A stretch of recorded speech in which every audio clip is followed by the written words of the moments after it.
बात करते हैं किसान आंदोलन।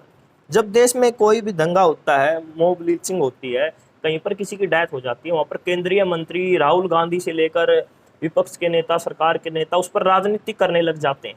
भाई ये धर्म के नाम पर हो रहा है, वो हो रहा है। आज किसान आंदोलन में 500 से ज्यादा किसान शहीद हो गए हैं।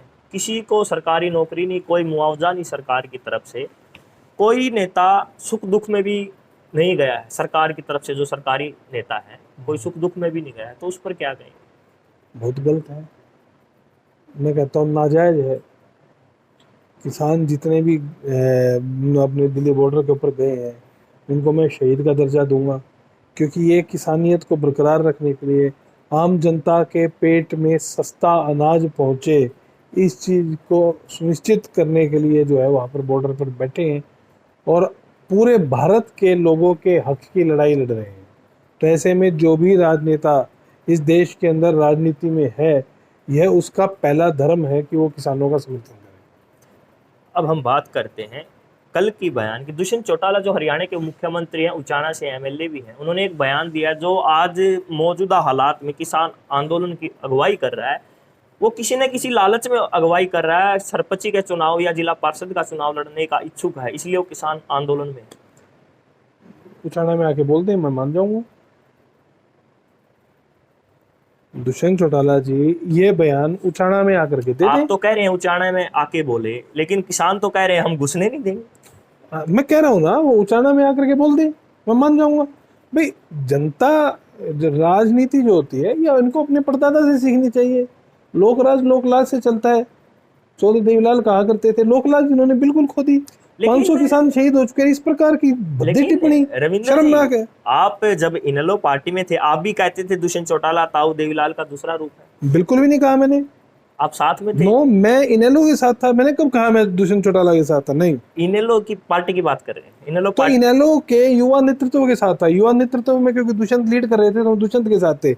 लेकिन इस प्रकार की बातें नहीं। ताऊ देवीलाल का दूसरा रूप कैसे वैसे कोई भी नहीं हो सकता।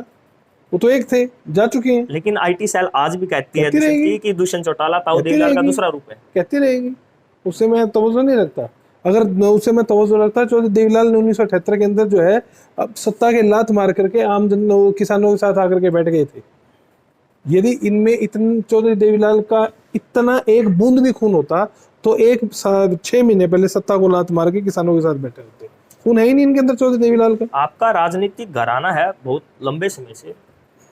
क्या आपको नहीं लगता कोई भी नेता होता है जनता के साथ होता है या सरकार के साथ होता है? जनता के साथ है तो आने वाले समय में फिर सत्ता में आ जाएगा। क्या दुष्यंत चौटाला को नहीं सोचना चाहिए आज जनता का दुष्यंत साथ देना चाहिए? चौटाला को अपने परदादा को पढ़ना चाहिए, अपने परदादा को समझना चाहिए। चौधरी देवीलाल ने एक बार ये कहा था, बाकायदा कहा था सरकार से हटते हुए, कि मैं सत्ता के गलियारों से ज़्यादा अपने लोगों के बीच में बैठ करके विपक्ष में रहना अधिक पसंद करता हूँ, क्योंकि वहाँ से जनता की लड़ाई ज़्यादा बढ़िया तरीके से की जा सकती है। दुष्यंत चौटाला को अपने परदादा को समझना चाहिए, उनको पढ़ना चाहिए, तभी उनकी बुद्धि में इस प्रकार की बातें आएंगी। वरना बुद्धिहीन और इस प्रकार की बातें वो करते रहेंगे, कोई फर्क नहीं पड़ता। जो आज की मौजूदा हालात हैं, आईएनएलडी पार्टी और जेजेपी पार्टी आगे भविष्य क्या देखते हैं? कौन आगे जाएगा, कौन पीछे रहेगा? मेरे हिसाब से दोनों जनमत खो चुके हैं।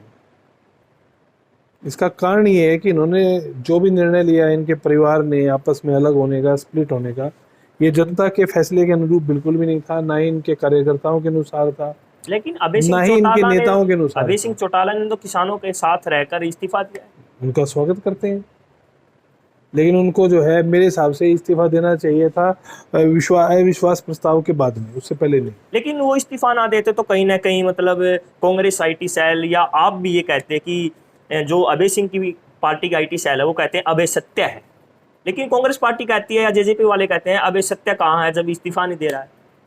मैं बता रहा हूँ ना, इस प्रकार के बयानबाजी करनी नहीं चाहिए। पहली बात तो मैं ये समझने में असमर्थ हूँ कि विपक्ष के किसी नेता के द्वारा इस्तीफा देने से सरकार को कोई खतरा पहुँचता है। सरकार और मजबूत हुई है। हरियाणा के अंदर भाजपा को मजबूत किया है इस इस्तीफे ने। ये राजनीतिक तौर पे मैं समझता हूँ, क्योंकि विधानसभा की जो कैलकुलेशन है वो ये कहती है। अब ये क्यों किया है, किस लिए किया है, ये तो उनका निजी फैसला है। लेकिन मैं मानता हूं कि विपक्ष के किसी भी नेता को समर्थन या इस्तीफा ना दे करके विधानसभा के अंदर जनता के हितों की लड़ाई लड़नी चाहिए, वो अधिक महत्वपूर्ण है।